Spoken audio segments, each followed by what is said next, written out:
tanda-tanda kiamat itu nanti kalau sudah tidak ada lagi orang yang tawaf di Ka'bah. Sekarang situasinya terjadi nih. Jadi corona bisa menunda haji, bisa menunda umroh, tapi tidak bisa menunda pilkada itu kan. Tapi jangan paranoid lah. Masuk pengajian terus dibubarke. Dari mereka ya. Anak-anak Saharkom lokalisasi. Masih terus komunikasi ya sama mereka? Terus. Masih ya? Terus, Dan tapi yang paling laris kan doa untuk laris itu. Ada doa penglaris ya tuh? ya mereka biasa minta doa untuk laris. Oh, ke panjenengan nih? Iya. Terus, kayak di lokalisasi. apa yang diijazahnya biasa. apa? Balighu ani walau ayah itu Iya. benar. Di atas politik itu ada yang namanya kemanusiaan. Manusia. Yang penting dari Nah, itu juga akan menjadi warning bagi pemerintah.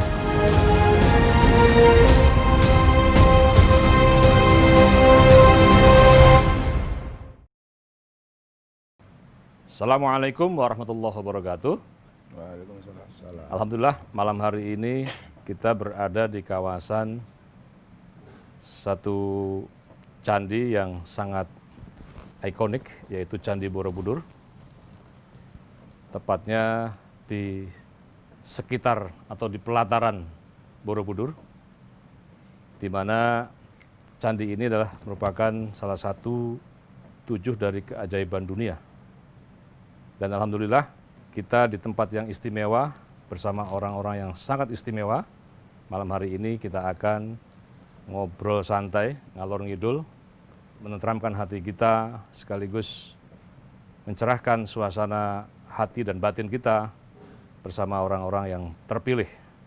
Malam hari ini telah hadir bersama kita para Gus milenial. Ya. Pertama sudah tidak asing lagi adalah Gus Miftah Maulana Habibur Rahman. Ya, tepuk tangan untuk saya. Tepuk tangan. Yang di rumah, dimanapun tepuk tangan. Dan satunya lagi adalah Kiai yang nyentrik, milenial, sekaligus Dan punya radio. punya TV, FM.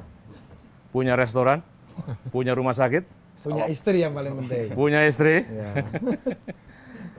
Beliau adalah Gus Yusuf Khudori. Yusuf Khudori. Tepuk tangan. Kata Gus Yusuf, apa arti tepuk tangan tanpa saweran? Saya ingin sedikit cerita tentang Borobudur. Saya kira-kira tahun 93-an, ketika itu gedung PBNU masih 2 lantai. Saya pernah sowan Gus Dur. Ketika diskusi banyak hal, kemudian Gus Dur memberikan pertanyaan kepada saya. Saudara Faisal, Anda tahu nggak tanda dari kebesaran Islam di Indonesia? Karena yang bertanya Gus Dur, lebih aman saya jawab tidak tahu. Boten kertas Gus. Lalu Gus Dur menjawab Candi Borobudur. Saya bertanya kepada Gus Dur, lah hubungannya apa Gus? Tanda kebesaran Islam itu dengan Candi Borobudur. Lihatlah, umat Islam di Indonesia sebagai umat yang mayoritas, kita memelihara, merawat Candi Borobudur, tempat peribadatan umat Buddha dengan baik. Bahkan kita ikut membanggakan kita memiliki Candi Borobudur. Maka disitulah letak kebesaran Islam di Indonesia. Bahwa kita meskipun mayoritas tidak semata-mata dan semena-mena menggunakan tirano mayoritas untuk menghina ataupun kemudian mengkerdilkan bangsa-bangsa lainnya. Wong Islam ngopeni Buddha ya? Ya, tinggal wong Buddha sing sukses ya ngopeni. Genting ngopeni Gus Yusuf. Genting ngopeni. Dan ini luar biasa malam hari ini spesial sekali. Ya. 2 tokoh yang sangat keren. Ya. Dua-duanya punya idola yang luar biasa. Ya. Ini cerita soal idola. Ketika saya dulu diundang di Pondok Ora Ajinya Gus Miftah, awal pertama kali perjumpaan saya dengan Gus Miftah, follower saya ketika itu sudah 30.000 ya di Instagram ini. Ya. Dan Gus Miftah waktu itu masih 15.000. Ya. Kita bersepakat untuk saling mengendorse bahasa sekarang ini. Ya. Saya ingin membesarkan Gus Miftah juga ingin membesarkan saya. Ternyata ikhtiar dari saya itu yang luar biasa. Saya berhasil menjadikan Gus Miftah ini punya follower 1,5, sementara Gus Miftah tidak cukup berhasil, bahkan gagal membuat follower ini saya menjadi 1,5 juta. Jadi baru sekitar 65.000 saja. Itu menunjukkan sebetulnya Sekjen lebih sukses ya. Barokahnya itu. Barokahnya ngeri. barokahnya ngeri. Ya wajar karena beliau sekjen, saya hanya muhibin kan. Nah, kita ingin mendapatkan pencerahan dari dua tokoh ini, ya, terutama dengan kita menghadapi masa pandemik, ya. COVID-19 yang kita di Indonesia sekarang sudah masih di atas hampir menuju 300.000 ya, terkonfirmasi. Ya. Kemudian hampir setiap hari penambahannya 3.000, 4.000 kasus. Ya. Dan berbagai macam upaya telah dilakukan oleh pemerintah, baik oleh Presiden, Satgas, gugus tugas, para gubernur, bupati, wali kota. Bersama-sama kita semuanya melakukan social distancing. Bahkan kita semuanya juga menerapkan protokol kesehatan 3M. Memakai masker, mencuci tangan, dan menjaga jarak. Sama kalau ngundang Haji Gus Miftah ya 3M. Betul, 3M juga ya. Matur nuwun Mas Miftah. Wah,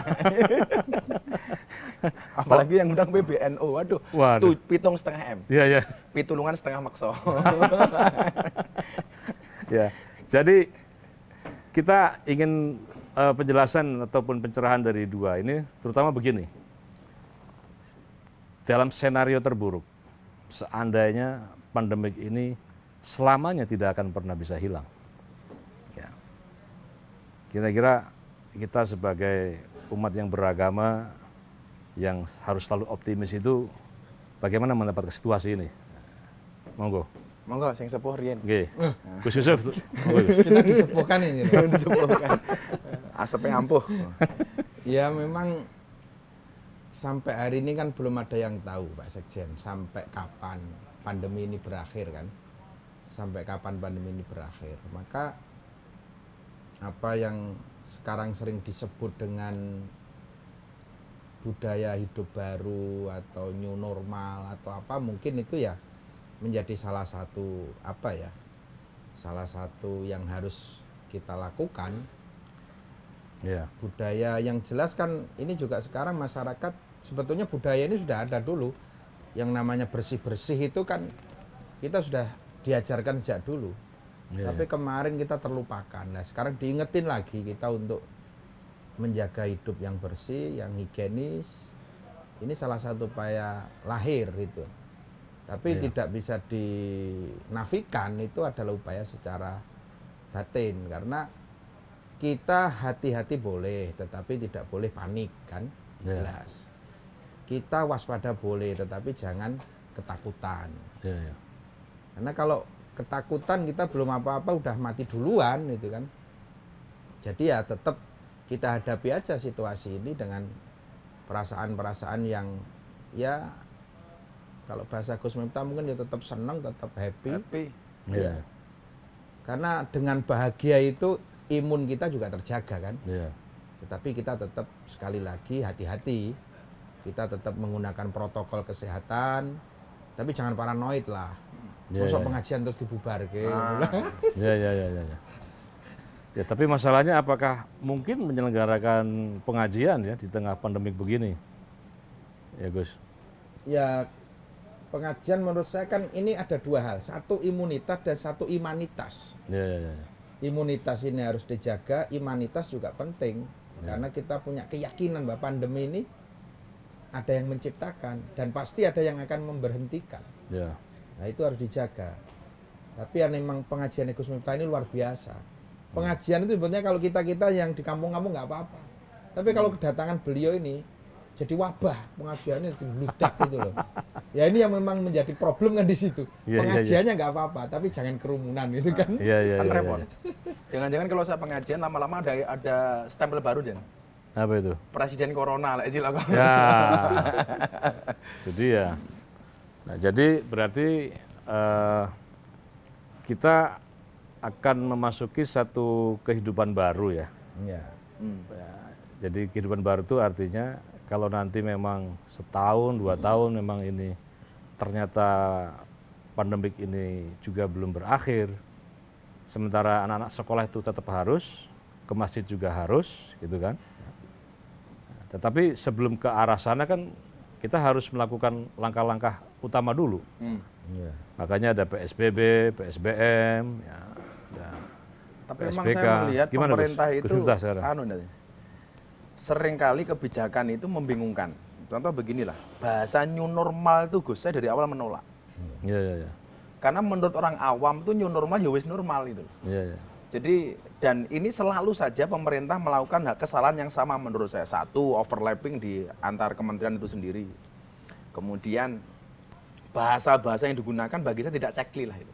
Iya, iya. Kayak new normal, new itu anyar, normal lagi waras. Berarti wong waras anyaran. Berarti kemarin-kemarin kita dianggap kentir gitu. Kemudian ditarik sama pemerintah akhirnya beradaptasi dengan kebiasaan baru. Iya, iya. Maka saya dulu pernah mengatakan begini, yang selamat itu bukan yang punya duit, bukan yang cerdas, bukan yang kuat. Kalau memang yang kuat, The Rock itu kena loh. Iya, iya, The Rock. Yang itu loh, Iya. Gus, yang gede Iya, iya. itu kena loh. Kalau memang yang sehat, dokter Indonesia udah 100 lebih yang kena. Iya, iya. Itu kan. Kalau memang yang hati-hati, Pangeran Charles juga kena itu. Iya, iya. Tapi bagi saya kemudian yang bakal selamat itu adalah orang yang mampu beradaptasi dengan cepat dengan segala perubahan. Iya. Contoh begini, saya menisbatkan seperti kejadian perahu Nabi Nuh. Yang selamat itu ya yang mampu beradaptasi dengan ajaran Nabi Nuh. Iya, iya, Maka iya. istrinya Nabi Nuh dan anaknya Nabi Nuh namanya Kan'an, walaupun orang dekat dengan Nabi Nuh nggak selamat. Nggak selamat. Karena nggak mampu beradaptasi dengan kebiasaan yang dibawa oleh Nabi Nuh. Iya. Lah, yang menjadi persoalan sekarang adalah seberapa jauh orang Indonesia itu mampu beradaptasi. Karena ngeyelan, Gus. Kayak new normal itu ya menurut orang Indonesia wis normal kabeh, wis diumbar. Iya, iya. Tapi begini ya, ngomong-ngomong soal selamat tidak selamat, itu kan tidak berarti orang yang meninggal karena COVID itu dianggap tidak selamat dalam pengertian secara keimanan ya. Iya. Ya. Ini juga harus didudukan, Gus. Ah. Karena kan ini seolah-olah sekarang orang kalau kena COVID ini kemudian aib. Ya bukan Apa? aib. Ya kan bukan aib ya. Ya. Artinya pengertian selamat dalam definisi perahu Nuh itu gimana Nabi Nuh itu? Jadi apa namanya? Beradaptasi dengan kebiasaan baru. Oke. Kebiasaan baru. Ajaran Nabi Nuh itu kan berarti ajaran yang menurut orang Ketika itu. ketika itu kan juga dianggap baru. Ya, ya. Dan ternyata yang kemudian selamat, yang mau beradaptasi dengan apa yang Ya. dibawa Nabi Nuh. Ya. Lah, kayak corona ini kan juga satu hal yang baru. Satu Ya. hal yang baru. Dan sekarang kan bahkan ada meme tuh, Gus. Oh, jadi corona bisa menunda haji, bisa menunda apa namanya umroh, tapi tidak bisa menunda pilkada itu Pilkada. kan. Iya kan? Tidak bisa menunda pilkada itu. Ya, ya. Padahal yang minta nunda banyak, termasuk PKB. Kok PKB? PBNO gitu. Ya gara-gara ketemu ketua PKB loh jadi PKB gitu. Jadi lah orang sekarang itu mau nggak mau dituntut seperti umatnya Nabi Nuh yang mampu beradaptasi dengan Nabi Nuh. Ya, ya, ya. Ya melu. Karena hari ini kita hidup di satu zaman di mana orang kentut itu lebih dihargai daripada orang batuk. Ya, ya, ya. Jadi kalau hari ini saya ngentut paling mau dibiswi tok. Wow, Ya, ya. bosok gitu. Ya, ya. Tapi kalau saya Bersin. bersin melayu apa ini. Kebalik-balik sudah ya. Jadi harusnya seberapa jauh kita mampu beradaptasi. Ya. Karena ini susah, merubah mindset Betul. ini susah. Itu. Betul. Tapi yang tadi disampaikan Pak Sekjen ini benar, Iya, Pak Gus. Sekjen. Jadi memang ada stigma di masyarakat bahwa yang terkena COVID itu Aib. menjadi aib dan harus dikucilkan dan lain sebagainya. Iya, Ini sebetulnya yang juga harus diluruskan karena secara medis itu bukan aib dan sangat mungkin disembuhkan. Iya, iya. Tingkat kesembuhannya tinggi. Yang kedua juga secara agama ketika kita kena musibah dan kita bisa menerima itu malah bisa jadi kifarot, kita bisa jadi lebur dosane. Iya, iya. Jadi kalau yang banyak dosa-dosa mapan wae corona gitu loh. Iya, iya. Wong nek wis kena corona dosane ilang. Itu kan Iya. ini kan pemutihan yang luar biasa kalau kita bisa menerima Iya. dengan ikhlas dengan sabar. Dan kondisi ini dialami bukan hanya Indonesia, tapi lebih dari 215 negara di seluruh dunia. Ya. Bahkan 2 tanah haram saja, Kena. Makkah Al-Mukarramah Iya. dan Madinah Al-Munawwarah, ya, itu sudah tidak bisa lagi ya, digunakan untuk peribadatan seperti waktu kita normal dulu. Ya. Bahkan penyelenggaraan ibadah haji kemarin dibatasi hanya 1.000 orang saja. Ya. Kemudian kita juga melihat pembatasan-pembatasan jamaah yang sangat-sangat diperketat. Ya. Artinya situasi ini adalah situasi yang memang di luar dugaan kita ya. Kita kan dulu pernah, kadang-kadang ketika saya umroh juga, kadang-kadang berpikir ya, ini Kapan sepinya? kapan sepinya gitu ya. Saya sepi tenan Jen. Bahkan ketika tanya itu kepada beberapa kiai, ya kiai bisa mengatakan, ya engkau nek wis cedek karo kiamat. Kiamat. Ya kan. Tanda-tanda kiamat itu nanti kalau sudah tidak ada lagi orang yang tawaf di Ka'bah itu. Nah, ini kan sekarang situasinya terjadi nih. Kira-kira apa ini harus kita lakukan ini, Gus? Kita harus melakukan pertaubatan global, menjadikan momentum ini sebagai media untuk lebih takarrub kepada Allah, atau bagaimana nih, Gus? Kalau saya yang pertama ya balik marang Gusti Allah. Wallahu khairun hafidha wa huwa arhamur rahimin. Wis, satu itu. Saya sering mengatakan begini. Orang Islam itu seharusnya kalau kena masalah, jangan seperti seekor anjing yang dilempar kerikil. Asu kayak jangan diantem watu, wis sing doyak watu nih. Bukan yang lempar. Ya, ya. Saya tahu betul ya, karena tanggoku asu kabeh ingin asu gitu. Jadi kalau ada anjing itu dilempar kerikil, Gus. Ya. Saya itu kan sering kalau masuk itu lempar. Yang dioyak itu bukan yang lempar, kerikilnya. Kerikilnya? Kerikilnya, jadi dikejar kerikilnya. Ya, ya. Lah, seharusnya hari ini kita jadi orang Islam. Asli itu ya? Asli. Saya nggak pernah itu soalnya. Nah, besok main ke tempat saya aja, antem ke asu gitu. Iya, Itu iya, kalau iya. dilempar kerikil itu sama anjing itu yang digudak itu bukan yang lempar, tapi kerikil. Kerikilnya ya? Nah, seharusnya jadi orang Islam itu menghadapi masalah seperti hari ini ketika kita dilempar, dikasih masalah oleh Allah seperti corona ini. Seharusnya jadilah seperti seorang cowok dilempar kerikil sama cewek cantik. Oh. Yang dikejar siapa? Ya yang lempar. Gitu. Iya, iya, iya. Bukan kerikilnya. Gitu. Iya, iya, iya. Maka kalau kondisi seperti ini hari ini ya, ketika kita dikasih masalah oleh Allah, seharusnya kita tidak fokus kepada masalahnya, tapi Iya. fokus kepada sang pemberi masalah. Iya, iya, iya. Siapa? Ya Allah itu loh. Lah, yang menjadi persoalan hari ini kita malah lali karo Gusti Allah, malah mau fokus dengan coronanya ini. Maka saya sering mengatakan berdoalah kepada Tuhannya corona supaya corona segera dihilangkan, jangan gara-gara corona kita kehilangan Tuhan. Iya. Kalau saya kira-kira begitulah. Iya. Monggo Gus Yusuf. Ya kurang lebih sama lah, Jan. Memang, tetapi tadi kita juga harus ada upaya-upaya secara lahiriah. Secara lahiriah bagaimana kita menjaga tadi protokol itu, karena hari ini gini. Hari ini semua orang mungkin bisa bicara tentang corona. Dan semua orang hari ini merasa menjadi ahli.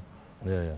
Hingga kadang berbicara dari sisi agama, dari sisi apapun. Medis, dari Hmm, apa. ya. Tapi apapun kalau kita ngomong itu kan imam kita hari ini kan medis tetap, Pak. Iya, iya. Ya, kalau di tataran lahiriah. Betul, betul. Ahlinya ya. Ahlinya ahli itu ya para Makanya dokter saya sering atau mengatakan medis. ikutlah pendapat ahli, jangan ikutan orang yang ahli berpendapat. Ya. Kalau ahli berpendapat, wong nang medsos sih kabeh ahli berpendapat ya Gus. Pak, betul lah. Nah, setelah kita ikut pendapatnya ahli, lah maka sekarang mari kita kembali tadi kepada Ikhtiar yang nyata ya. ikhtiar yang nyata tadi kepada Ya. Allah. kepada- Jadi ada corona ini kan banyak PHK. Saudara-saudara kita sekarang banyak yang kesulitan secara ekonomi. Loh kiai barang orang manggung, Jen. Tuh, Iya. termasuk jenengan ini. Waduh. Berapa Iya kan? yang di-cancel, Bang? Saya sampai Oktober 560 Waduh, jadwal. Tinggal dikalikan aja. itu kalkulator ono pirang M kira-kira ya. 560 jadwal hilang. Cancel semua. Iya, iya, iya, iya. Mau manggung aja dibubar Ki. Iya, iya, iya, iya. Nah, ini kan masjid di beberapa tempat yang memang zona hitam, zona merah itu ya tutup. Seperti Jakarta hari ini banyak yang nggak boleh lagi Ya. kan. Mall-mall juga banyak tutup. Gereja juga banyak tutup. Termasuk lokalisasi juga banyak tutup, Gus. Sekarang buka di Jogja. Loh, Dengan buka- dengan standar Covid. Saya di Oh, saudara Fitra. saya di lokalisasi Maksudnya Jogja gimana? itu sudah dari 2 bulan yang lalu sudah buka, walaupun tidak sebanyak hari-hari sebelumnya. Sudah buka. Iya, iya. Ya standar Covid ya seperti yang lain sih itu cuma 3M. Iya, iya. Tapi aku mikir itu loh, nang lokalisasi menjaga jarak itu kepiye gitu loh. Nah, ini kan Gus Miftah kan kita kenal ya, Ashabul Cafe ini. Iya. Beliau juga rajin berdakwah Itu udah buka ke 2 bulan yang lalu. kafe-kafe, ke diskotik-diskotik ya. Dan melalui kesempatan ini kita ingin kembali menyegarkan ingatan kita kepada model dakwah yang unik dan antik dari Gus Miftah ini. Masih banyak orang ini Gus yang masih penasaran Gus. cerita-cerita dari lokalisasi ya Sarkem ya yang sering dikunjungi oleh Gus Miftah ini, Gus.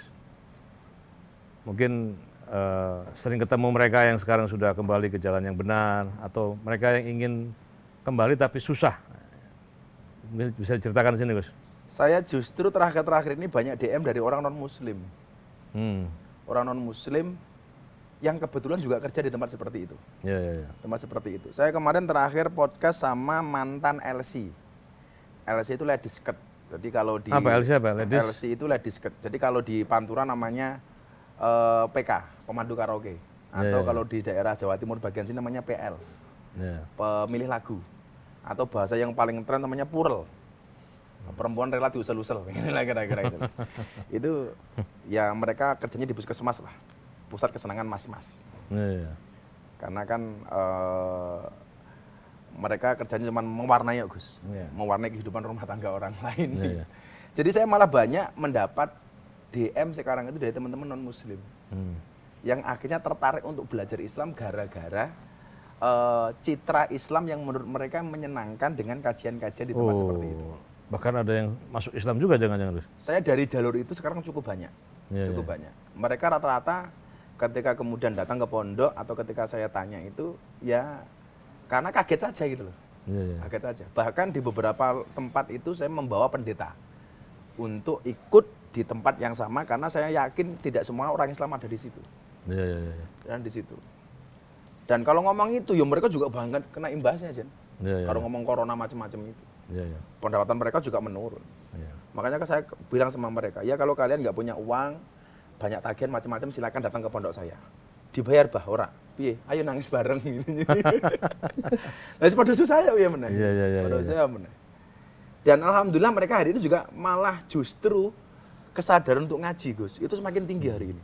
Dari mereka ya? Anak-anak Sarkem, lokalisasi. Masih terus komunikasi ya sama mereka? Terus. Masih ya? Terus, tapi yang paling laris kan doa untuk laris itu. Pengelarisannya itu. Ada doa penglaris ya tuh? Ya mereka biasa minta doa untuk laris. Oh, ke panjenengan nih? Iya. Jadi terus kayak di lokalisasi. Terus apa yang diijazai apa? Ya saya bilang wis ndonga sak isomu ya, tak bilang itu. Mereka kadang bilang begini, ya Allah moga-moga malam ini tamu saya banyak tur dermawan. Tahu-tahu Mas Imam datang.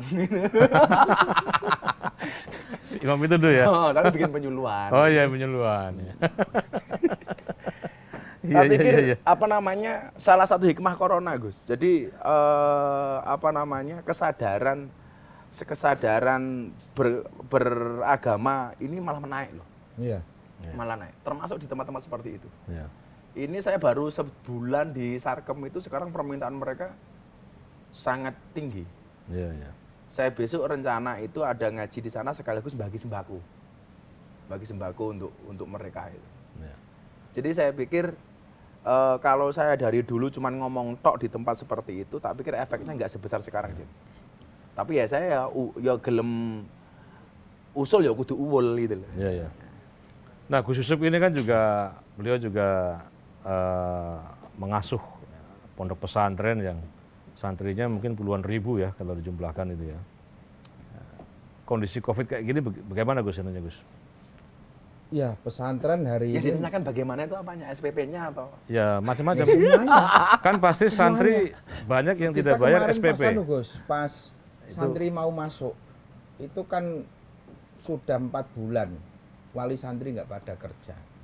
Wali santri nggak pada kerja. Kita terus terang juga ngoprak-oprak. Udahlah sekarang yang penting berangkat. Wes semua penting tekan pondok, kalau di pondok ya. Ya tadi nangis bareng, mangan bareng gitu kan. Nangis bareng, mangan bareng. Dan alhamdulillah kalau Tegarjo sih kita relatif semua sudah masuk. Tentu dengan kondisi Covid ini ya semua harus kita backup. Kesiapan kitab. Ini alhamdulillah keluarga saya ada yang jualan kitab, ya sekarang dibagi dulu lah. Nanti nek wis ono rezeki ya baru mereka bayar. Yang penting semua masuk. Karena ketika waktu itu lebaran aja belum buka, ini wali santri sudah desak. Supaya balik ke pondok? Supaya balik ke pondok, karena anak-anak di rumah sudah 3 bulan ya. Dulu kita pulangkan sebelum masanya kan. Mereka merasa direpoti ya kalau anak-anak di rumah gitu ya. Iya, bukan kok supaya anak cepat ngaji. Bendang mangan yang pondok wae. Jadi anak itu kalau jauh dari orang tua itu kan dikangenin. Ah. Oh, Tapi begitu pulang seminggu nyumpeki gitu loh. nyempeti. Terus endang boleh. Ini kadang-kadang kita juga berpikir iki anak iki jane dipondokke apa dibuang. Iya, iya. Rong wulan ora dikaroke, ora diweseli. Sama halnya hikmah sekarang anak suruh sekolah di rumah Jen. Ya, Itu sekarang orang tua baru tahu bahwa mendidik anak itu susah. betul. Asa kelas wong 40. Iya. Nang omah cah siji kangelan kok gitu loh. Iya, ngajari Pancasila sila pertama aja nggak Rampung-rampung gitu. rampung-rampung ya. Makanya kalau kemudian dulu ada anak sekolah dikerasin dikit sama gurunya dilaporkan polisi, sekarang baru tahu rasa. Iya. Ternyata orang tua yang tidak sabar mendidik anaknya di rumah sekarang di tengah-tengah pandemi, Kroso gara-gara Covid. kita sering melihat kan ada kekerasan. Iya. Bahkan ada yang sampai Meninggal. karena mendapat perlakuan kekerasan dari orang tuanya. Iya kan? Ya. Bahkan ospek Iya. Zoom aja sekarang ada kok. Ya. Orientasi itu dan itu bikin masalah baru malah. Ya. Nah, jadi situasi seperti ini dari segi pendidikan kita terpengaruh. Enggak cuma ekonomi Jen ya. Ya, dari kemudian orang dari kesehatan sangat berpengaruh. Ya. Lalu kita akan melihat masa depan kita ke depan itu seperti apa. Nah, untuk itu kita mungkin dari Gus Miftah dan juga Gus Yusuf ya, hikmah-hikmah yang paling penting ini menghadapi situasi yang kita nggak pernah tahu ini akan berakhir kapan. Nah, ini seperti apa nih Gus? Kalau saya selalu mengatakan apa? Bukan ombaknya yang besar, tetapi perahunya yang terlalu kecil. Bukan ujiannya yang besar, tapi iman kita yang terlalu lemah. Terlalu lemah. Jadi kalau sampai kapan? Saya kemarin ketemu Pak Erlangga itu, Pak Menko itu. Pak sampai kapan Pak? Ya sampai 2021 barangkali masih seperti ini Gus. Masih seperti Berarti masih ada setahun lagi ini masih. Ya masih seperti ini. Dan mbok sampai kapan itu loh? Ya, ya. Kalau Gus Yusuf kira-kira sampai kapan Gus? Ya sampai berhenti dengan sendirinya. Tapi kan kita yakin bahwa Allah itu memberikan ujian sudah diukur dosisnya. Ya, ya. Kekuatan kita seberapa Allah pasti paham itu. Jadi kalau kita ibaratnya anak SMP nggak bakalan dikasih Ujian SMA ya? SMA kan? Ya, ya, Jadi ya. kita meyakini itu tidak ada takaran yang berlebihan tadi Gus Miftah tadi. Dan situasi pandemi ini ya banyak para mujahid kita, ya, para tenaga kesehatan, para dokter, ya, yang mereka itu luar biasa, ya, bahkan juga banyak tadi sudah ratusan dokter yang 100 meninggal. lebih. Ya. Kita doakan tentunya mereka-mereka itu, beliau-beliau itu adalah para mujahid agung yang insya Allah akan menempatkan di tempat yang terbaik, ya, dan pada keluarganya mudah-mudahan diberikan ketabahan dan kesabaran. Tapi gara-gara ini Jen, saya semakin bangga ya dengan kiai-kiai kampung Gus ya. Ya. Iya. Kiai-kiai kampung kita itu banyak yang tidak masuk kartu prakerja. Padahal kalau ngomong dampak, mereka salah satu yang terdampak banget. Saya kita tahlilan, yasinan aja nggak ada kok itu. Ya, ya. Tapi sampai hari ini belum pernah saya mendengar kiai kampung itu demo gara-gara nggak masuk kartu prakerja. Ya, ya, ya. Dan kiai-kiai kampung itu sampai hari ini walaupun mereka nggak masuk, Karena mereka itu menjaga muruahnya juga. lah itu yang luar biasa. Iya. Makanya orang-orang kayak kita tuh kalau mau bengak, aku ya izin sama beliau-beliaunya itu. Iya, iya, iya. Ya Gus Dur dulu kan pernah juga menyampaikan Indonesia itu mau diantem krisis kayak apa ya, insya Allah masih bisa selamat. Asal masih ada kiai-kiai kampung tadi Betul, betul. yang setiap malam bermunajat, beliau tiap malam menangis, beliau tiap malam sambat kepada Allah dan nggak pernah ngitung ini saya sambat followernya berapa nggak pernah. Jadi kalau cuman setahun setengah 2 tahun 65.000 terus wis apik banget. Terus sambat bendino itu nggak pernah ngitung kenaikan follower tiap hari. Iya. Jangan ngitung saya 1,4 dia 65 itu ruhul ikhlasnya nggak ada itu. Iya, Ya, iya. banyak juga muslimat, ibunya di kampung yang tiap hari puasa. Itu kan muasani Indonesia. Iya, iya. Tapi Jadi- juga nggak pernah minta diakuin, saya udah bekerja untuk Indonesia, saya akan menyelamatkan Indonesia dan nggak pernah declare kami ini komite penyelamatan Indonesia. Nggak pernah ya. Itu. Padahal ndongone mendino ya. Dongone betul Ya. lah. Saiki sing ora tau ndonga malah declare gas itu. Malah ngoyak nganu follower. Jadi gini Jen, kalau followernya belum sukses, bersabarlah, berdirilah. Karena sesuatu yang besar itu berangkat dari kecil, kata Mak Erot. Ada ibu-ibu yang kemarin sempat WA ke saya, Gus, mbok tolonglah disampaikan ke Pak Ganjar, ke Pak Jokowi agar sekolah itu segera buka. Memang kenapa, Bu? Anak saya itu di rumah, kalau hari ini nggak sekolah, itu selamat dari virus corona. Tapi anak saya sekarang terpapar, Gus, kena virus pornografi. Gara-gara itu ya? Tiap hari megangnya gadget, YouTube, dan lain sebagainya. Ini TikTok, juga dampak. Itu sekarang banyak anak-anak yang juga terpapar soal pornografi. Yang lebih bahaya lagi, dalam situasi pandemi ini juga banyak yang terpapar radikalisme. Gitu. Ya, maka kita berharap ya Gus Miftah ini bisa di-cloning banyak lah. Ya. Karena dalam situasi pandemi ini banyak sekali sekarang muncul kelas-kelas baru di grup WA. Kajian-kajian di grup WA, kajian-kajian di grup-grup medsos. Kesadaran beragamanya naik ya? Kesadaran beragamanya naik itu ditangkap. Ketika kesadaran orang naik, orang pada bingung, gelisah, ditangkap oleh sebagian kelompok yang justru overdosis gitu kan. Apapun kalau overdosis nggak baik. Nggak bagus. Apapun kalau over nggak bagus lah. Termasuk overweight itu nggak bagus. Ya. Kalau di kamera overweight ini. Overweight ini bagus. Ya. Maka saya dulu pernah menyampaikan begini, Gus. Saya sempat viral itu. Orang yang salah pergaulan itu lebih gampang dinasihati daripada yang salah milih pengajian. Iya. Dan kelompok-kelompok itu hari ini memang luar biasa itu, memanfaatkan gadget karena memang musimnya musim virtual seperti ini sebagai jalan untuk dakwah. Lah orang-orang kayak kita tuh ketinggalan itu.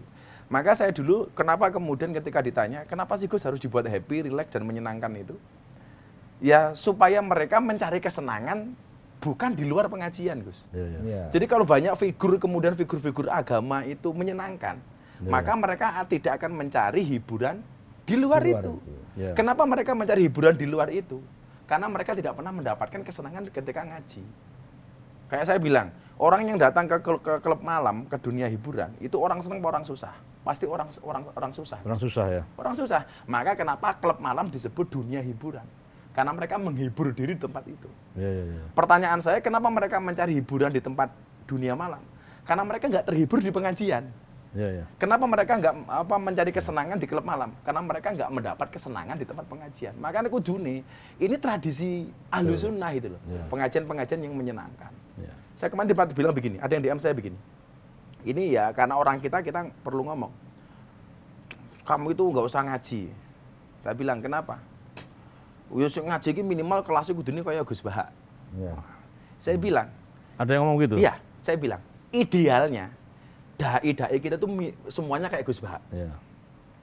Tapi golek wong kaya Gus Bahak itu ya nggak tenan gitu loh. Yang punya Wangel. mazhab seperti beliau itu. Dari 200. Dan kalau semua dai ngaji kudu ngenteni ngalim kaya Gus Bahak. Seberapa banyak medan ngaji yang akhirnya tidak tersentuh. Makanya menurut saya, untuk dakwah tidak harus nunggu ngalim.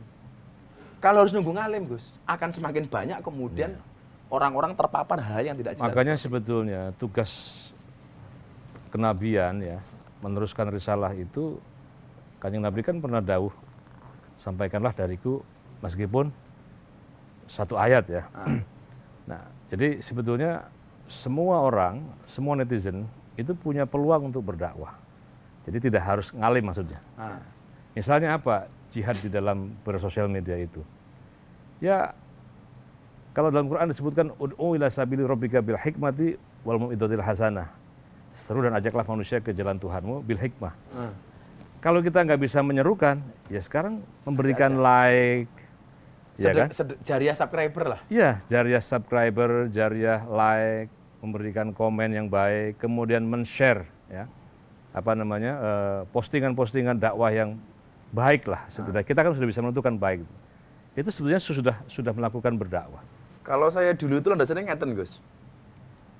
Ngalim jelas enggak, soleh apalagi pencilaan itu. Tapi kenapa kemudian keberanian itu muncul? Saya ingat tuh dalam surat Yasin tuh waja'a min aqsal madinati rajuli yas'a. Ini betul-betul dalil yang saya pakai untuk akhirnya menempuh jalur hari ini. Telah datang dari sudut kota seorang laki-laki dengan tergesa-gesa gitu kan. Yang saya nanya beberapa kiai itu yang dimaksud rojul di situ ternyata namanya Habib Suro An-Najjar. Dia tukang tebang kayu. Iya. Ini Habib Suro Ar-Rajul tukang tebang kayu. Tapi kematian si rojul ini ternyata ditangisi malaikat. Padahal dia bukan nabi, bukan wali, bukan kiai, tangisi malaikat. Lah ketika saya tanya sama guru saya, kenapa guru kok ini nangis? Ternyata si rojul itu punya satu kelebihan, Jen. Ngajak orang, qala ya qaumit tabi'ul mursalin. Ngajak orang untuk ngaji kepada para nabi dan para rasul. Ngajak aja dia. Ngajak aja itu. Ayo kan ono pengajian karo Gus Yusuf. Ayo melu. Ono pengajian karo Pak Kiai Said, ayo melu. Cuman dia nggak mulang, cuman ajak-ajak tok. Lah hari ini kemudian kalau kita punya medsos, kalau seandainya Gus Yusuf posting tentang hikmah bulan Sa'ban itu, Anda tidak bisa ngendikan kayak Gus Yusuf, tetapi Anda bisa menjadi rojul ini. Memviralkan apa yang disampaikan oleh Gus Yusuf. Anda termasuk golongan dari rojul ini. Ternyata dia bukan nabi, tapi malaikat nangis, aras bergetar ketika dia mati.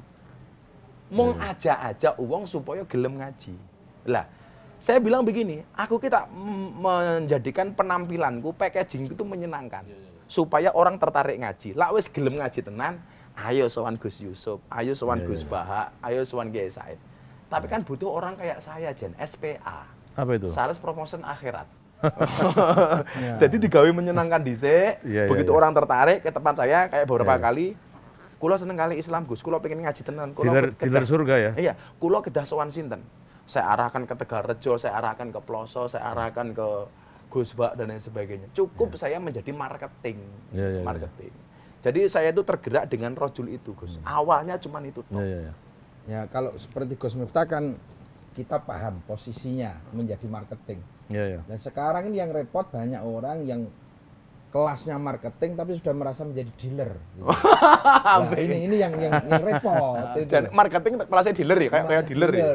Akhirnya dia juga membunuh yang lain. Ini tokonya jelek, ini menjelekkan yang lain dan sebagainya. Dalil tadi balighu ani walau ayah itu benar. Tetapi di satu sisi bahaya ya Gus ya. Tapi di satu sisi kuncinya apa? Jangan berhenti belajar. Itu kan. Karena walaupun cuma satu ayat juga harus dipahami betul itu. Kalau dia hanya berhenti di satu ayat tok yang dia jual itu hanya walan tardo angkal yahudu walan nasoro hatta tabi'am tahum. Wah, akhirnya kan Allahu Akbar terus itu kan enggak ada berhentinya gitu loh. Sementara ayat yang lain dia tidak mau mempelajari. Tapi kan prinsipnya dakwah itu kan mengajak ya. Jadi kalau kita itu men-share itu kan pada dasarnya sudah mengajak. Dan itu cara yang paling sederhana hari ini. Karena saya sering melihat itu loh, ngendikan Gus Yusuf, koyo Gus Kausar macam-macam loh. Itu bagus itu loh. Tapi ternyata belum bisa kemana-mana karena orang-orang ini belum mempunyai kesadaran ini. Maka yang pernah saya sampaikan di PBNU itu ketika saya membaca al-yauma nakhtimu ala afwahihim wa tukallimuna aydihim wa tasyhadu arjulum bima kanu yaksibun, itu saya mendapat pemahaman itu ketika naik pesawat, Gus Yusuf. Jadi saya pulang dari Taiwan, saya mikir, kenapa kok yang berbicara tangan, yang menjadi saksi kaki, kok bukan mulut? Karena hari ini baik dan buruknya orang itu akan terlihat dari jempolnya, Gus. Orang sekarang bisa berbuat buruk dengan medsosnya, dengan memposting, membuli, menghina orang hanya dengan menggunakan jempolnya. Tapi juga dengan jempol ini kita bisa banyak memberikan manfaat ketika kita nge-share hal-hal yang bermanfaat dari para kiai. Contoh begini, kita ngaji dengan Kiai Said. Nggak mungkin Kiai Said itu mainan gadget. Lah orang-orang yang mendengar fatwanya Kiai Said ini yang berkewajiban. Ini yang berkewajiban dan ini hukumnya wajib, Jan. Kalau bisa PBNU bikin fatwa, nge-share ceramahnya Kiai hukumnya wajib. Digawe fatwa, Jan. Lembaga Basul Masail ya. Basul Masail itu loh. Jihad hari ini kan jihad bil medsos. Bil medsos. Maka saya bilang jadikan medsosmu sebagai wasilah untuk mendapatkan ridho Tuhanmu. Jangan kamu jadikan medsosmu sebagai wasilah mendapatkan murka Tuhanmu. Nah, Gus Yusuf di pesantren sudah menerapkan itu, Gus ya. Apa artinya? Memberikan satu silabus dan edukasi tentunya kepada para santri bahwa jihadmu yang terbaik hari ini salah satu yang paling mudah dikerjakan adalah oleh sosial media itu. Iya, dengan sosial media. Meski santri itu Pak boleh bawa HP enggak? Sini. Kalau santri memang tidak boleh bawa HP. Oh, tidak boleh bawa HP? Tidak boleh bawa HP. Tidak boleh. Kalau yang masih fokus belajar nggak boleh bawa HP. Yang kita kasih. Jadi 10.000 santri itu katakanlah begitu, itu semua nggak pakai handphone? Nggak pakai HP. Nggak pakai HP. Cuman ada santri yang dengan sekolah yang memang jurusannya multimedia, urusannya broadcast itu anak-anak yang bawa HP, bawa laptop, Iya, iya, iya. hanya diberikan ketika dia Tertentu saja ya. ya tugas. Nah, pemahaman seperti itu yang sering kita sampaikan justru kepada para alumni, Iya, iya. para alumni untuk ayo kita sekarang melek gadget, tidak hanya untuk kebutuhan-kebutuhan pribadi, tapi gadget ini juga bisa cari pahala itu kan. Iya, iya, iya. Dan juga santri yang persiapan mau mukim bahasanya, santri yang mau pulang itu kita kasih pemahaman tentang sosial media gitu. Iya, iya. Tapi kalau yang di dalam memang bersih, Sama sekali ya. sama sekali nggak Iya.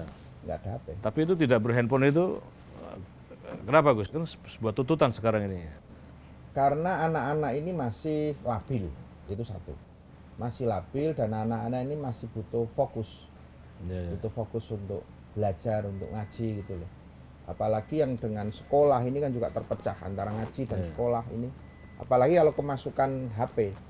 HP ada manfaatnya, tetapi juga ada madorotnya. Tinggal tergantung kapan dan siapa yang megang kan. Nah, Ya. kita melihat bahwa kalau santri masih fokus ngapal ke alfiyah, fokus ngapal ke jurumiyah, dikasih HP ya ambiar. Iya. Ambiar itu. Iya, kalau lagi ngapal ke Alfiah, tahu HP, itu jadi Iya. Allah yang menguatkan, HP yang mengambiarkan. Dan kita juga Tapi emang gini ya, lanjutkan Gus Yusuf tadi. Ya, ya. Kalau kita lihat traffic pengguna medsos itu Gus, itu memang rata-rata di usia milenial. Iya. Maka kemudian saya itu dapat jawaban kenapa dakwah ahlus sunnah itu di kalangan milenial itu kalah. Iya. Iya, iya. Karena memang usia-usia milenial di orang kita itu rata-rata masih tinggal di pesantren. Iya. Yang mereka belum boleh bawa HP. Ya, ya, ya. Sementara kelompok minhum itu kan tidak di pesantren, maka mengakses medsosnya lebih banyak. Ternyata jawabannya itu. Kenapa kok kita hari ini salah satunya ketinggalan di masalah Ya, ya. medsos itu. Dan itu kan trafficnya kelihatan ketika pas liburan pesantren, bulan Ruah, Ramadan, Syawal itu santri libur itu pasti naik, followernya para kiai-kiai itu pasti Nah, naik. karena mereka punya kesempatan untuk Ya, ya. Iya. molo gitu. Ya, jadi menarik sekali ya tadi yang disampaikan oleh baik Gus Miftah maupun Gus Yusuf ya, bahwa sebetulnya tinggal keinginan kita yang kuat untuk bersama-sama menyebarkan kebaikan, karena Islam sebagai agama kebaikan tentu menjadi tugas kita untuk bersama-sama menebarkan dan menyebarkan kebaikan. Nah, sekarang ini data dari Pew Research Center di kalangan pelajar itu 4% dari kalangan pelajar itu mereka terpapar radikalisme. Iya. Ya. Nah, di tengah situasi ini masih saja ada yang meletakkan Islam itu dengan cara-cara yang keras, dengan wajah yang garang, sehingga menimbulkan orang itu bukannya dekat dengan Islam, malah menjauh dengan Islam. Gus Miftah ini saya kira salah satu contoh yang sangat baik sekali. Kalau dulu, zaman para aulia dulu ada di Indonesia, ada Wali Songo, kita kenal ada Sunan Kalijogo. Ya.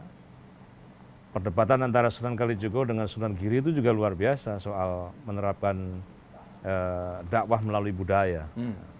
Sunan Giri itu kan adalah salah satu sunan yang memang kekeh kuat soal fikih. Sementara Sunan Kalijogo itu ya sepanjang tidak bertentangan dengan syariat Islam, maka budaya itu bisa menjadikan infrastruktur di dalam berdakwah. Saya sampai punya syair Sunan Kalijogo Gimana? tentang dakwahnya Sunan Kalijogo ini. Ya, monggo Gus. Ana kalane dakwah kelawan budaya, umpamane kaya Sunan Kalijogo, pituture mlebu ati ora krasa, tuntunan agama bisa diamalno. Itu saya ajarkan ke santri saya ini. Iya, iya, iya. Terus terakhirnya pakai sholawatan ya? Selawatan. Allahumma sholli wa sallim ala Sayyidina wa maulana Muhammadin adada ma fi ilmillahi sholatan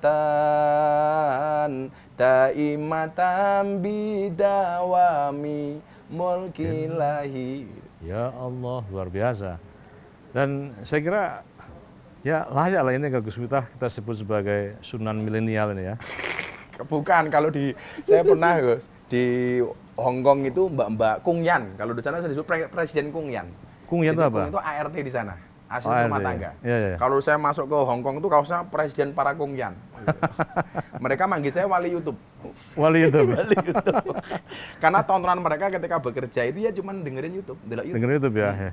Di dapur, di setel ya. Iya, dan potensi di sana, inilah kenapa kok saya itu tetap meluangkan waktu untuk ke Taiwan, ke Hong Kong. Ternyata banyak majikan itu Gus, gara-gara melihat akhlak yang bagus dari para Kung Yan ini, Iya, iya, iya. itu akhirnya banyak juragan yang masuk Islam Gus. Saya pernah beberapa kali Islam ke orang di sana seperti itu. Iya, iya, iya. Karena saya sampaikan kepada mereka, Nduk, orang non-Islam itu tidak membaca kitabmu, tidak membaca hadismu. Tetapi orang non-Islam itu melihat akhlak dan perbuatanmu. Betul, betul. Maka kalau kamu pengen mensiarkan Islam gampang, jadikan akhlak dan perbuatanmu akhlak yang menyenangkan. Ya, jadi ini ngomong-ngomong soal dakwah ala Kiai-Kiai NU ya, yang mengajarkan Islam yang ramah bukan yang marah. Itu luar biasa. Saya sendiri ketika ngantor di PBNU, satu hari saya pernah jam 10 pagi ngantor, ya, kedatangan seorang bule ya, dari Lituania. Ya. Dia salah satu CEO di Jakarta. Datang ke PBNU, do you speak English? Yes. Terus setelah itu dia mengatakan, saya ini tertarik dengan Islam dan saya itu tertarik dengan NU. Ya. Karena ternyata para Kiai NU dan NU ini mengajarkan Islam yang betul-betul menyenangkan, menyejukkan. Terus mohon saya dibimbing untuk membaca 2 kalimat syahadat. Lalu saya bimbing itu membaca 2 kalimat syahadat dengan bahasa Inggris ya. Dan saya kira peristiwa kayak begini saya ketika ngaji di tempatnya Gus Miftah juga. Dan dilelajen ya, kalau ngaji banyak itu yang dimualafkan ya. Betul ya. Saya ke sana itu ada 10, 20 orang. Yang minta Masal. syahadat ya, Gus. Iya. Saya punya pengalaman menarik itu 2 yang menurut saya sampai hari ini saya terngiang. Yang pertama Mbak Vivi dari Jerman. Oh. Jadi dia orang Indonesia tapi udah lahir di sana. Ya, ya, ya. Itu dia dulunya ateis, Gus. Tapi KTP-nya Katolik. Tapi sebenarnya dia ateis, nggak percaya dengan Tuhan.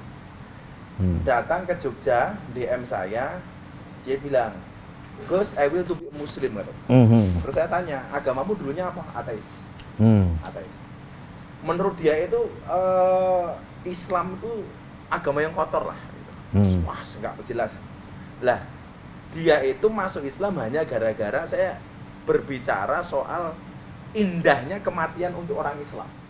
Apa Gus? Itu apa tuh? Dia pengen kemudian tertarik, pengen mati secara Islami. Apa yang Gus Miftah ceritakan soal Saya cuma indahnya? soal turi-turi putih. Turi-turi putih itu. Ya kan? Turi-turi putih sira kabeh tak turi wong ku yen wis mati Dilakukan.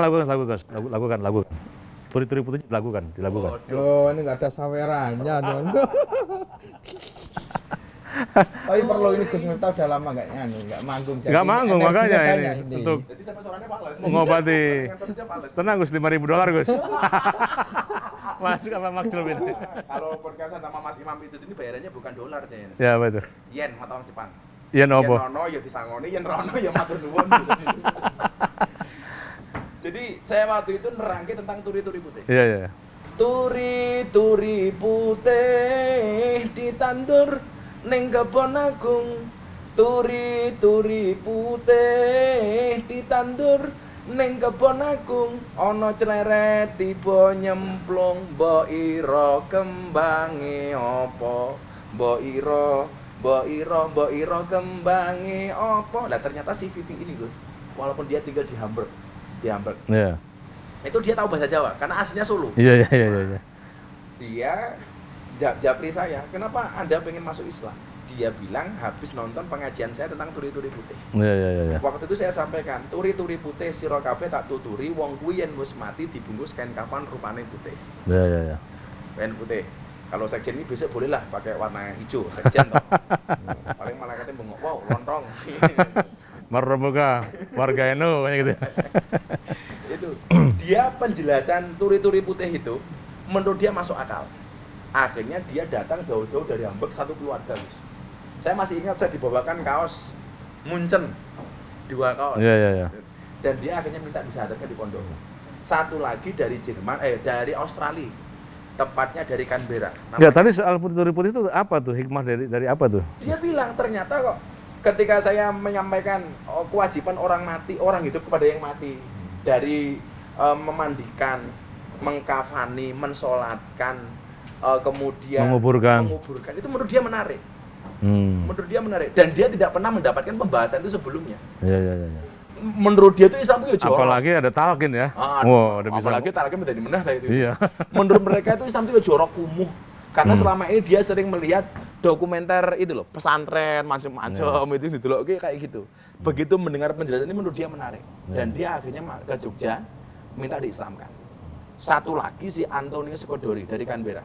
Dia jauh-jauh datang ketika saya tanya, kenapa you pengen masuk Islam di sini? Dia bilang, because your Islam is enjoy, relax and happy. Dia hanya mengatakan karena Islammu itu menyenangkan gitu saja. Saya syahadatkan, malamnya langsung pulang ke Australia lagi. Luar biasa ya. Maka kenapa kemudian seorang mau dibilang, Miftah orang alim, orang soleh, disone mau kaya ngono? Ya buktinya ada hasilnya kok, Jen. Iya ya, jadi jangan suudon ya dengan penampakan-penampakan luar. Ya. Justru kalau saya itu dianggap tidak ngalim, malah saya seneng, Jen. Nggak beban bagi saya. Tidak harus ngotot ya. Enggak ngapa, Yus. Saya gampang saja kok. Lek ono kleru-kleru ya memang. Yo memang orang alim kan gitu. Lah kayak gosok kleru ora pantas itu. Lah saya pantas. Iya betul.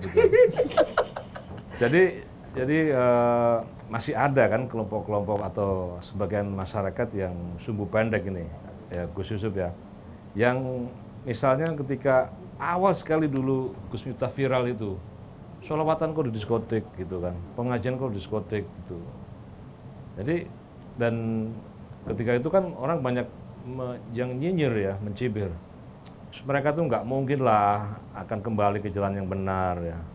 Jadi gustialah dewe. Ya, sia-sialah. Gus Miftah berdakwah di tempat-tempat seperti itu sia-sialah. Nah, ini Gus Yusuf melihat fenomena dakwah ini gimana, Gus? Kalau menurut saya kan sekarang ini kita tinggal berbagi peran.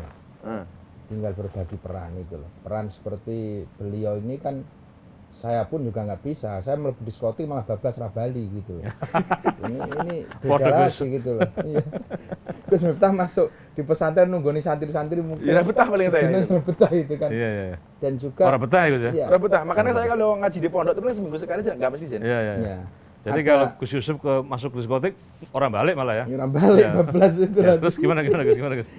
Dan juga mungkin segmennya juga akan berbeda. Iya.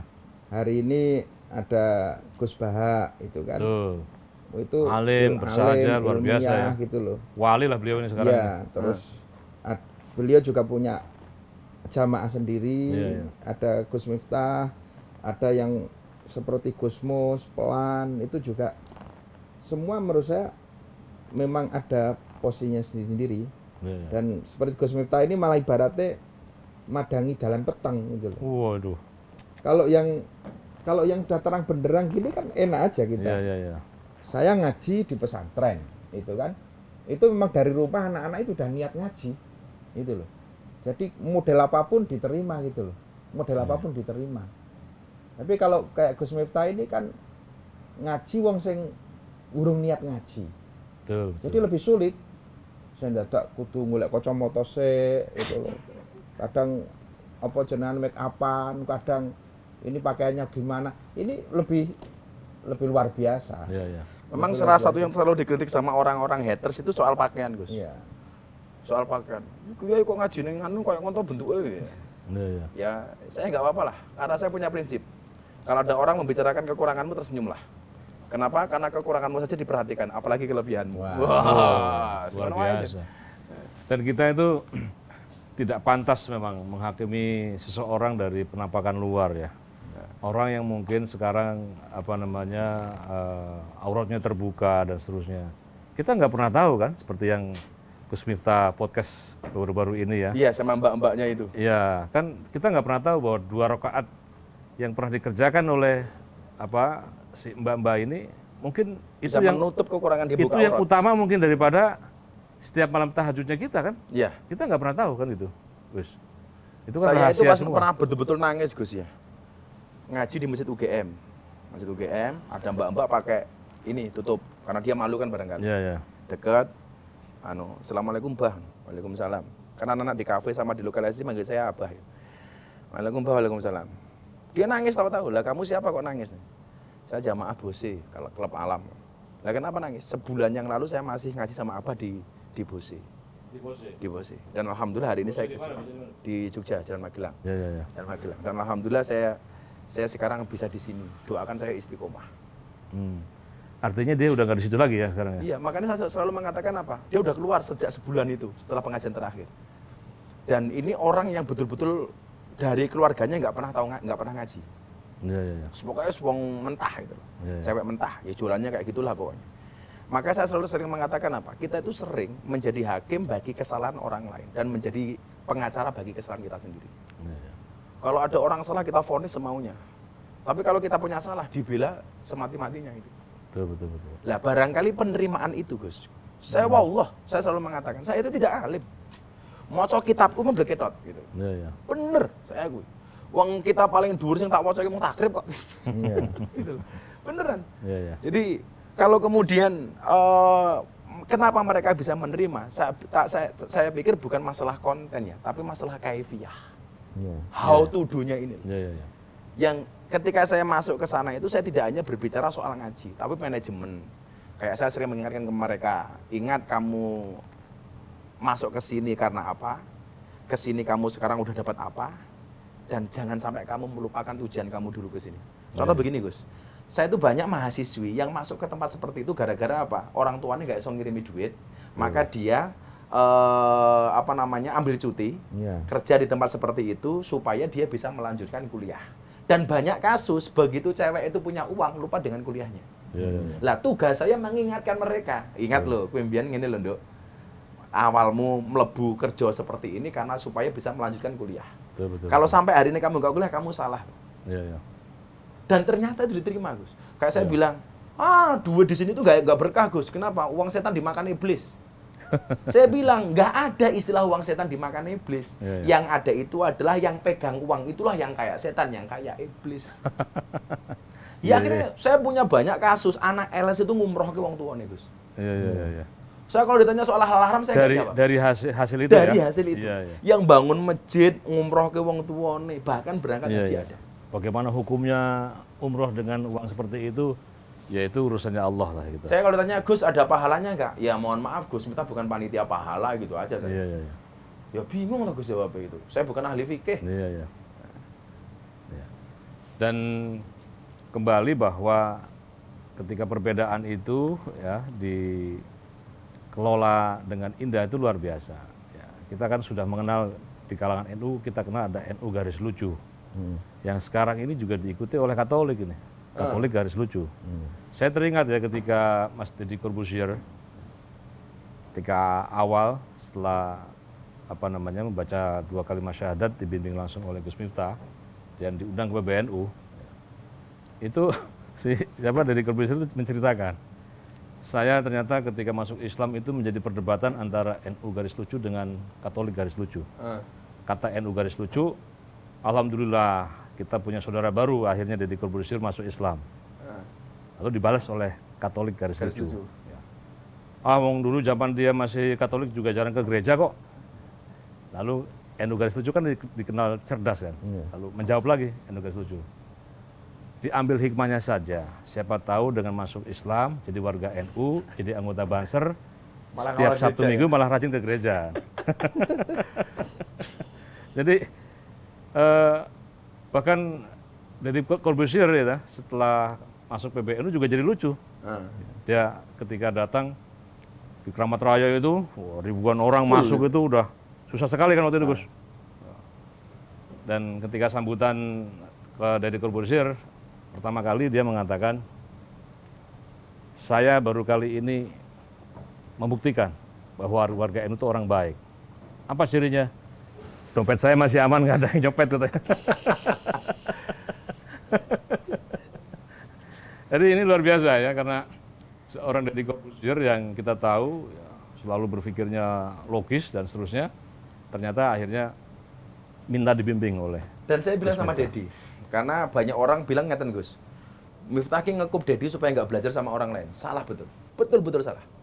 Saya bisa dicek di chat saya itu, saya minta sama Dedi untuk belajar kepada siapapun. Ya. Sampai Pas- sekarang masih ya, sampai Nah, sekarang. sampai saya bilang begini, saya nggak suka kamu membanding-bandingkan Ustadz. Ini juga nggak hanya untuk Dedi ya, untuk semuanya ya. Saya itu paling nggak suka santri itu membanding-bandingkan kiai, membanding-bandingkan Gus, membanding-bandingkan ulama. Santri saya bilang, kamu nggak boleh membanding-bandingkan Abah dengan siapapun. Semua kiai harus kamu ikuti. Ya. Kalau toh kemudian kiai itu berbeda ya lumrah. Kiai itu punya mazhab masing-masing. Kue lah banding ke Abah dengan Gus Yusuf, sak mau dari ora bakal ketemu. Ya, ya. Karena semuanya Iya. bisa menjadi apa punya mazhab masing-masing. Betul, betul. Saya nggak mungkin barangkali bisa duduk seperti Gus Yusuf.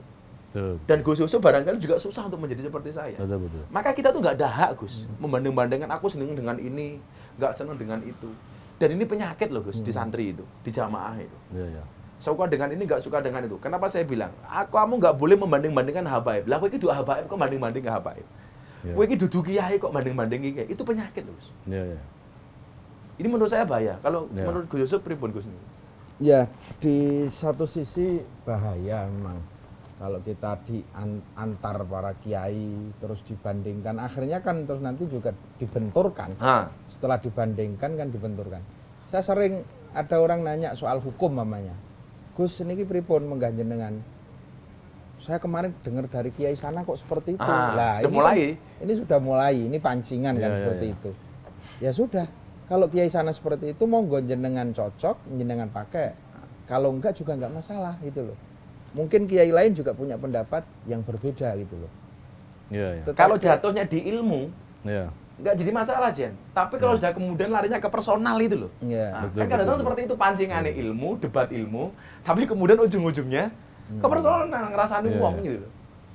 Ya, ya. Tapi kalau memang tadi cari guru itu juga nggak gampang gitu kan. Jadi kayak Gus Miftah tadi, nek kleru golek pengajian, angel Angel, sendiri. angel wis angel. Angel temen tuturanmu. Itu ya memang juga itu juga mereka punya hak untuk membandingkan. Ya. Iki kok galak temen to idik nesu. Sing iki kok rileks. Ini kan juga mereka juga membandingkan Iya. dalam hal itu. Itu ya sah gitu loh. Sah. Dan sebentar lagi kita ini di bulan Desember, meskipun sudah ada kritikan dan masukan dari semua pihak, pemilu kada untuk ditunda dulu, ya, karena dengan pertimbangan Termasuk PBNO ya. itu PBNU juga sudah menyampaikan satu himbauan, ya, karena di situasi pandemik ini, terutama di daerah-daerah yang zona merah, ya, kalau ada kumpul-kumpul orang, tentu akan menimbulkan penyebaran penambahan jumlah terdampak COVID, dan tentu ini berisiko pada kematian. Memang ini menjaga keseimbangan antara kesehatan, bahkan ini kemanusiaan, ya, dengan proses dalam demokratisasi ini memang sesuatu yang luar biasa. Nah, pemerintah tetap kekeh, ya, akan menyelenggarakan pemilu kada pada tanggal 9 Desember. Ya, yang bisa kita lakukan adalah sekarang berdoa. Ya, berdoa agar ditunda pemilu kadanya. Ya. Coba saya tanya sama kedua sahabat kita yang orang Iya, partai iya. ini. Kan ini ada dua posisi, satu orang partai, satu kiai. Iya, iya. Itu menyikapinya gimana Gus? Iya, iya. Kalau Gus Yusuf, Kalau saya sebagai orang partai, saya memahami betul nggak bisa ditunda ya? tahapan-tahapan stepping yang sudah dilakukan baik oleh KPU ataupun oleh calon gitu kan. Iya, iya. Saya itu sampai hari ini kan gini, ini dalam situasi pandemi yang nggak jelas. Masa jabatannya konon katanya 3 tahun, 2,5 tahun atau 5 tahun. Iya, iya. Kok masih ada masih ada yang mau nyalon, itu saya udah terima kasih. Iya. Ya wong sing pancen anu lah. Situasi kok ini kok Ono sing nyalon Ayo, gitu kan. modalnya sama, durasinya lebih pendek ya? Iya, iya. Lah, dengan persiapan yang seperti itu, terus juga sekarang kalau mau ditunda kadang juga ditunda sampai kapan juga nggak jelas. Iya, iya. Saya juga bisa paham apa yang menjadi alasan pemerintah. Karena dalam situasi COVID ini kan juga butuh legitimasi Nah, untuk mengambil kebijakan-kebijakan yang strategis, darurat dan lain sebagainya. Ini Dan itu tidak bisa diselesaikan oleh PLT ya? iya, tidak bisa diselesaikan oleh PLT. Ini butuh legitimasi yang kuat itu. Nah, Iya, itu yang legitimasi kuat kan hasil dari pilkada itu. Ah. iya. Nah, tapi ketika itu nanti berbenturan dengan kemanusiaan, ya kembali dalilnya Gus Dur, di atas politik itu ada yang namanya kemanusiaan. Kemanusiaan. Yang lebih penting dari politik adalah kemanusiaan. Ya ada kemanusiaan. Memang ada wacana bagaimana besok tidak digeneralisir. Taruh kata di kota ini zonanya hijau, silakan jalan. Di kota sini zonanya merah, mungkin ditunda. Gitu. Iya, iya.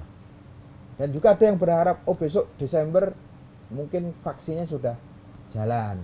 Itu Iya, juga harapan-harapan itu menurut saya masih, saya rasa tetap pemerintah pun meskipun kukuh, tapi nanti kalau memang situasi darurat ya semua Iya, pasti iya. akan memahami gitu loh.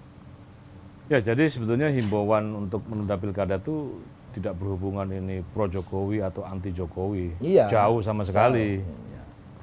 Tetapi lebih pada bahwa sampai hari ini tuh kita belum ada satu prototype success story di dalam penanggulangan COVID. Ah. Sehingga di tengah situasi seperti itu, kita juga melihat proses tahapan-tahapan pemilu kada, deklarasi, pendaftaran ke KPUD, ada yang jelas-jelas positif COVID, masih daftar ke KPUD, tatap muka dengan masyarakat langsung, itu kan menyebarkan. Iya. Bahkan ada kerumunan, ya kan, ya hiburan dan seterusnya, yang kemudian di tempat itu menjadi klaster dari penyebaran COVID. Nah, PBNU memandang bahwa kalau kedisiplinan kita masih kendor seperti ini, protokol kesehatan belum ketat, maka pemilu kada yang akan berlangsung tanggal 9 Desember itu kita pesimis, ya.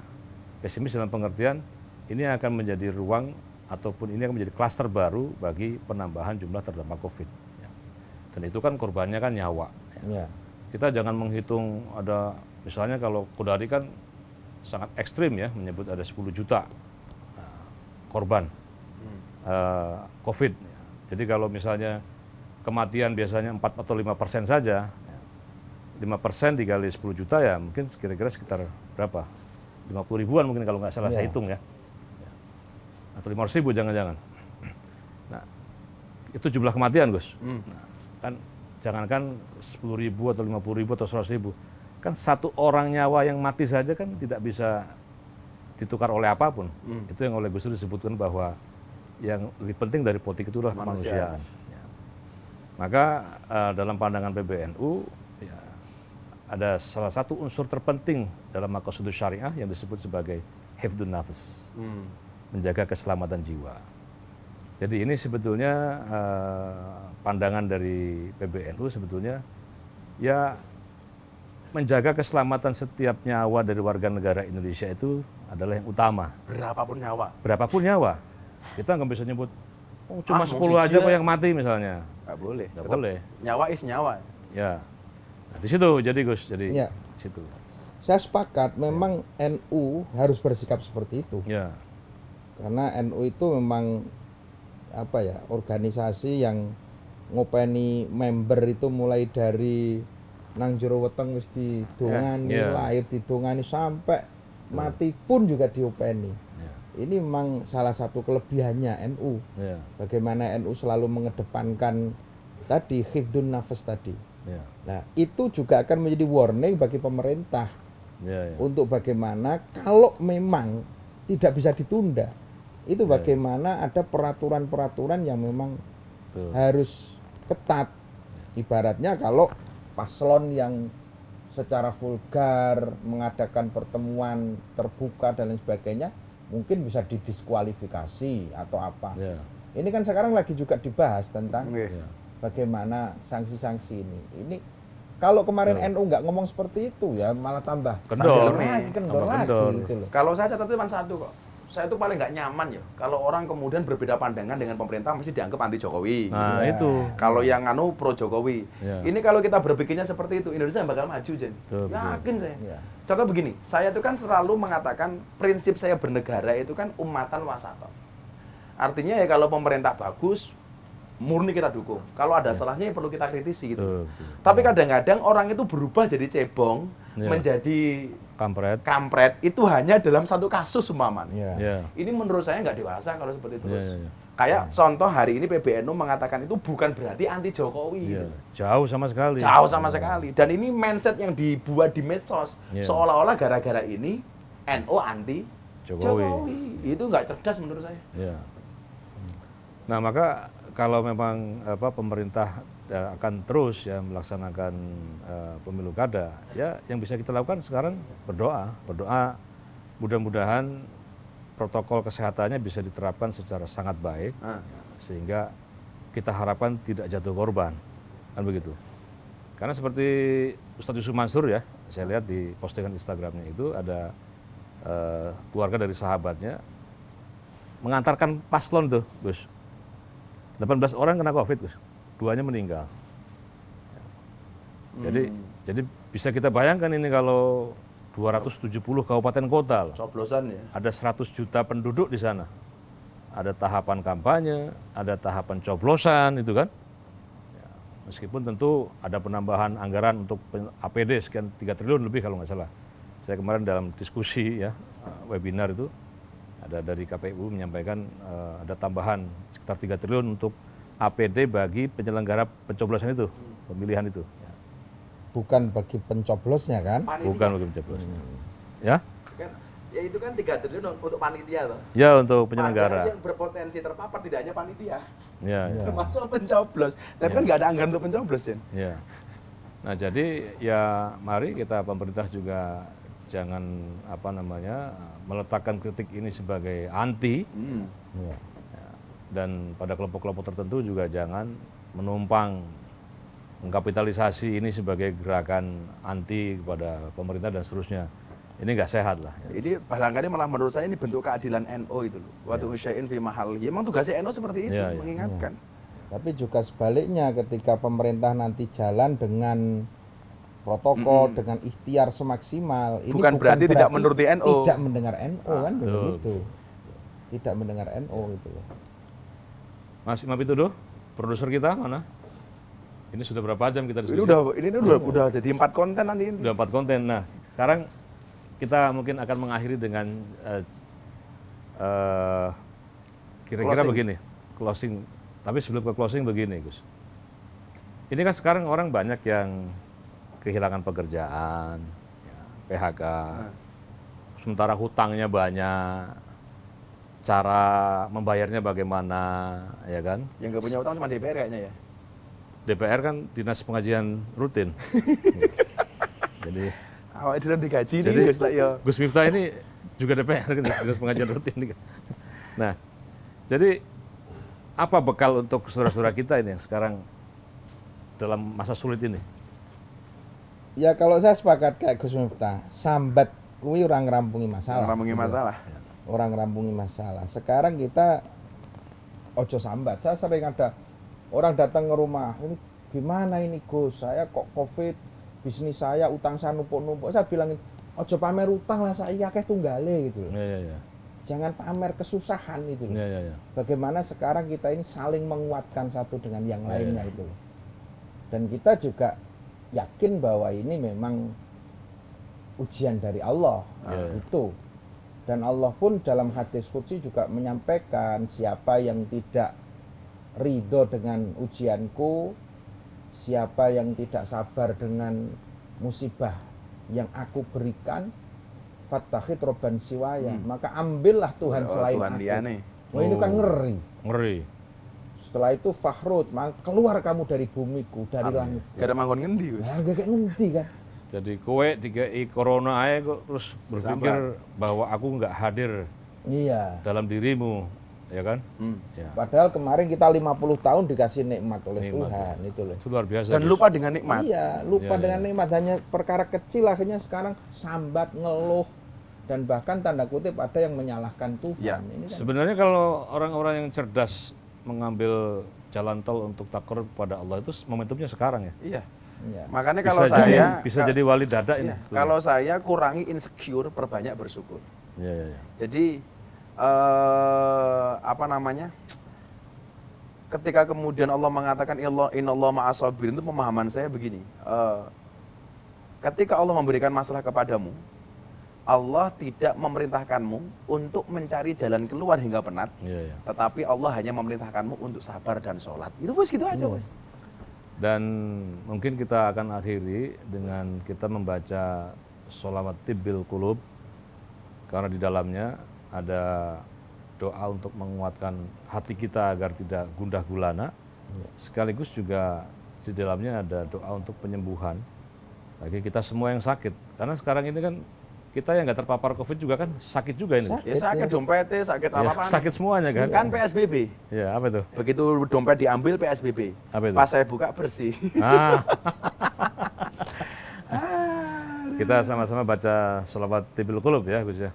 Allahumma sholli ala sayyidina Muhammadin timbil qulubi wa dawaiha wa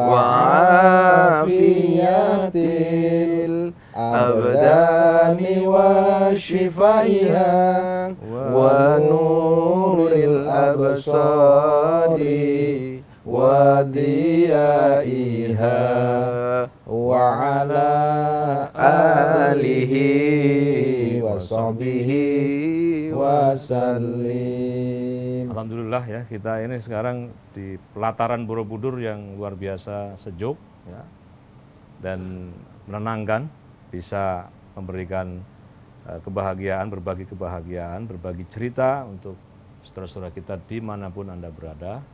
Dan jangan lupa sedekah subscribe-nya untuk NO Channel, untuk NO Channel, untuk Gus Yusuf Channel, untuk Gus Miftah Official, Miftah Official, dan untuk HF Channel.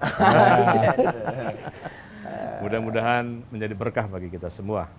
Demikian dari saya, bil maaf, wallahu muwaffiq ila aqwamit thoriq. Assalamualaikum warahmatullahi wabarakatuh. Waalaikumsalam.